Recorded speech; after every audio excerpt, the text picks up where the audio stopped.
El mundo es tan vasto.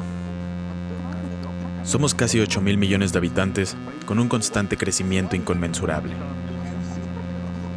Día a día, una gran cantidad de personas se conectan, ya sea por necesidades laborales, lazos familiares o mera casualidad. Y día a día, cada una de ellas elige creer el por qué se han encontrado. Algunas asumen que es el destino, le acreditan el poder a la pseudociencia de la ley de la atracción o simplemente fue un producto de casualidad. Pero sea cual sea el motivo, la conexión está hecha. Inclusive los avances tecnológicos se han hecho presentes dentro de la sociedad, con redes sociales que unen con más frecuencia a la población mundial con un solo clic, accediendo a una vasta cantidad de información que permite la interacción entre millones de personas. Pero, si todos estos sucesos se presentan todos los días y en cualquier momento, ¿por qué nos sentimos cada vez más solos? ¿Por qué existe ese miedo intrínseco a la soledad? A ser rechazados por la sociedad o por nuestros seres más queridos. Hasta parece redundante que entre tantas herramientas y sucesos que se presentan en nuestra rutina, con la tecnología empleada para mantenernos en contacto a pesar de las complicaciones, las personas se sienten solas y desafortunadamente, esta cifra va en aumento. Es momento de adentrarnos en el tema y de una vez por todas, comprender la soledad.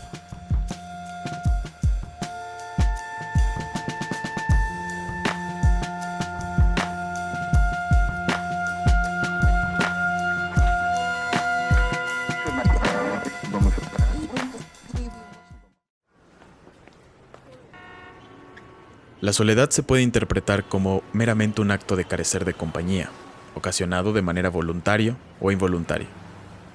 La primera es una elección de la persona como efecto de múltiples causas, mientras que la involuntaria evidentemente no es una elección del individuo, porque no lo desea como tal, simplemente es alejado.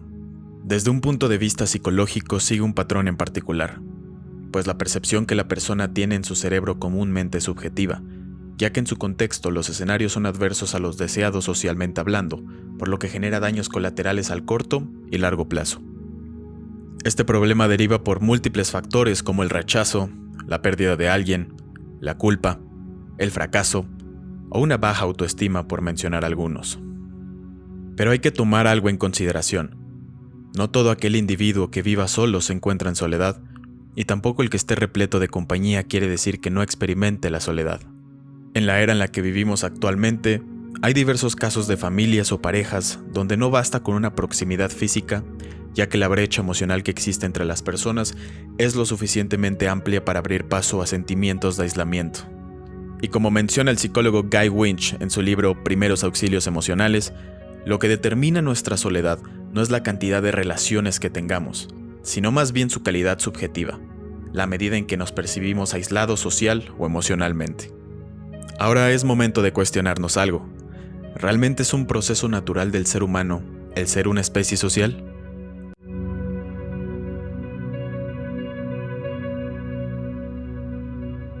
Pensemos en ciertos animales, aquellos que permanecen en grupos. Sus funciones primordiales derivan en cooperar para obtener la mayor cantidad de alimento posible y poder distribuir el mismo entre el grupo. Algunos otros comparten información valiosa para advertir sobre posibles riesgos que se presenten en los lugares donde se habite o aquellos sitios a explorar, y finalmente, para protegerse de los depredadores y mantener viva su especie. Ahora te invito a que viajemos al pasado, miles de años atrás, y comprender cómo era la conducta de las primeras generaciones de humanos que habitaron el planeta. Se caracterizaban por conseguir los alimentos necesarios para sobrevivir. Se les asignaban tareas a cada individuo para que los procesos fueran más eficientes. Se compartían datos útiles entre el grupo para evitar eventos adversos y se buscaba reproducir a la especie. En pocas palabras, los comportamientos eran los mismos a los de los animales, y si bien no compartimos el mismo grado de conciencia, hay actos que son meramente naturales. Pero ¿qué pasa si el humano no era útil dentro de su grupo? Si no compartía los intereses o simplemente no se desempeñaba adecuadamente. Este terminaba aislado, lo cual era un claro destino a la muerte, en ese entonces, el peor escenario. Y si bien fuimos evolucionando conforme el tiempo fue avanzando, el pensamiento no se dio en este sentido. El tiempo cambia y la civilización también. Toda la vida del mundo se ha movido bajo fuerzas externas que no pueden ser controladas y pueden terminar en catástrofes como desastres naturales, sismos por el movimiento de las placas tectónicas, esos mismos pueden generar tsunamis, o también aparte la retomada tendencia natural, una pandemia. Pero el humano evoluciona también. Es decir, mejoramos los sistemas de recolección de alimento a algo más automatizado a costa de, el planeta y los seres que viven en él. Ok, pero creamos sistemas políticos para preservar el comportamiento humano entre la sociedad y establecer normas sociales bajo un marco jurídico que se ha adaptado a las circunstancias en dictaduras, falsa democracia, conflictos de interés, injusticias entre la población por raza, preferencias sexuales, género. Ok, pero surgieron modelos económicos para mejorar el sistema de compra y venta de productos, optimizando la creación de bienes y servicios para potencializar las economías y preservar la estabilidad financiera de los habitantes que generaron una tras otra crisis, privando de las libertades a las personas, confundiendo el interés personal con arrogancia y egoísmo, causando condenas económicas, sociales y ambientales a las nuevas generaciones.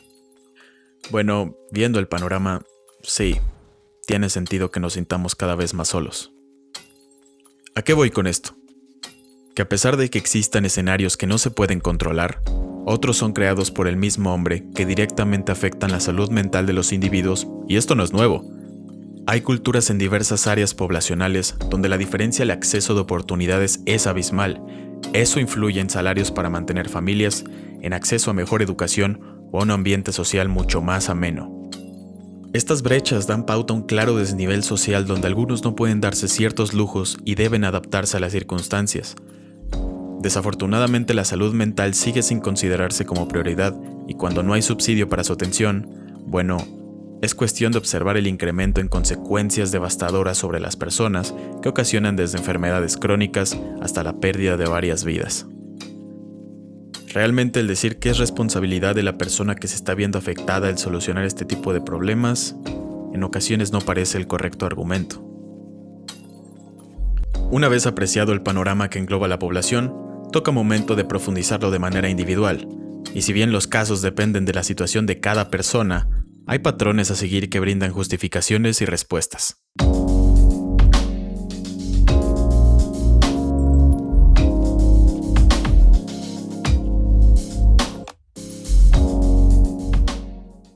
Como sabemos, el ser humano es social por naturaleza. Dentro de su proceso de desarrollo requiere generar fortalezas para adaptarse a vivir en sociedad. Entre ellas destacan la confianza, seguridad, un sentido de identidad y, claramente, la capacidad de desarrollar relaciones de valor con otras personas. Si le quitamos la última variable a la ecuación de desarrollo, tendremos una necesidad que al no ser atendida, afectará de manera crónica a la persona. Anteriormente la cuestión de ser sociales se caracterizaba en sobrevivir, pero en la edad moderna en la que vivimos, con una cantidad abismal de responsabilidades que cubrir, se confunde vivir con sobrevivir. Un adulto promedio debe cubrir responsabilidades como pagar la hipoteca de su casa, pagar deudas bancarias que van incrementando por el interés compuesto, cumplir con exigencias laborales que rebasan el límite, revisar el pago de impuestos, ahorrar para brindar alimento al hogar y atender necesidades familiares. El adolescente sufre de factores que a vista de otras personas puede parecer irrelevante, pero dado un cambio natural físico y mental que experimenta, se torna vulnerable y es propenso a cometer errores o tomar malas decisiones donde la sociedad, desafortunadamente, no ha desarrollado un grado de empatía suficiente para comprender situaciones ajenas, por lo que cada vez se siente más sin identidad y se cuestiona su entorno social. Además, es el blanco de múltiples monopolios que lucran con la necesidad de atención de la gente. Tiene sentido que las relaciones sociales vayan perdiendo peso por no ser tratadas adecuadamente, que se confunda la atención con reconocimiento, que el agotamiento sea mayor a las ganas y se produzcan metas frustradas, que se proyecte indirectamente esa molestia en los jóvenes al promover la infelicidad de la vida, que se sienta un vacío por la falta de identidad que cada vez se va moldeando por fuerzas externas donde se promueve el ego, el placer y la intolerancia, y que la soledad sea un común denominador en la actualidad. Entonces también hace sentido con la definición del comienzo. Comúnmente es involuntaria y es adversa a lo esperada a la experiencia solitaria. Aunque parezca sorprendente, la soledad posee el mismo grado de riesgo a largo plazo para la salud física que el daño provocado por fumar cigarro, ya que disminuye brutalmente la esperanza de vida. La soledad provoca que seamos demasiado críticos con nosotros mismos, de rechazar la posibilidad de interactuar con otras personas y hundir la esperanza de que este problema tiene solución. y entre más se postergue este problema, es más difícil romper con el ciclo. Pero entonces, ¿qué hacemos? La vida es un misterio que se lleva estudiando desde hace miles de años atrás, donde cientos de generaciones han estado presentes cumpliendo el ciclo de la vida, pero realmente muy pocos han disfrutado de ese camino. Por lo tanto, es cuestión de una evaluación introspectiva del individuo donde se permita comprender los factores para llegar al por qué uno se siente solitario. Realmente debemos identificar las percepciones que provocan actos contraproducentes en nuestra conducta y dejar sentir ese sentimiento que desencadena una cantidad enorme de emociones. El saber cuáles son las actitudes que están provocando malestar e impulsan a la soledad es un gran paso para reconocer los sentimientos internos bajo la situación en la que nos encontremos. Por lo que el permitir que las emociones negativas abran paso sin haberse tratado provoca que el problema incremente. La expresión es muy importante en estos casos. La comunicación forma parte de un proceso vital para la liberación de las emociones que sintamos. Por lo tanto, desahogar el sentimiento es parte fundamental del proceso. Desde expresarse con un profesional, conversar con alguien cercano al cual se le tenga un grado de confianza, expresarse por medio de portales en internet enfocados en el tema, hasta expresiones simples como llevar un diario personal o ejercicios de gratitud. Al igual hay que comprender algo fundamental, y eso es la empatía. Como lo hemos mencionado, hay diversas personas que se sienten solas en todos lados y es muy complicado detectarlas, por lo que las deducciones basadas en juicios no aportan si no son de valor o de manera constructiva. Entender la situación ajena es importante para saber cómo actuar. Hay que visualizarse también bajo la situación de otra persona y comprender el contexto para transmitir ideas y expresiones cuidadosamente. La intención es promover la autoayuda o que esto sea una varita mágica que resuelva problemas ajenos, por lo que recomiendo sumamente el consultar a un especialista relacionado al campo de estudio. Promover la atención a la salud mental es fundamental y tiene un alto grado de importancia como la salud física, por lo que si la situación te supera y tienes pensamientos de lastimarte a ti mismo o a alguien más, si piensas cómo será la vida si ya no estás presente o te encuentras en un escenario donde no hayas la motivación suficiente para tratar el problema, consulta a un especialista de inmediato. Recuerda que tu salud es primero, y en muchas ocasiones no dimensionamos el impacto que nuestros pensamientos pueden ocasionar en nosotros o en alguien más. En la descripción del video anexo el número de la línea de la vida para tratar la salud mental. Este es un contacto para México, por lo que si sintonizas este video desde otra parte del mundo, comunícate con la línea de atención de tu localidad. Una vez más, recuerda, tu salud es primero. Agradezco el tiempo que has invertido en este video. Me encantaría que dejaras un comentario que pudiera enriquecernos en este tema, ya sea como información adicional sobre el contenido, consejos para la comunidad, experiencias personales o lo que consideres relevante. Tu opinión es más que bienvenida.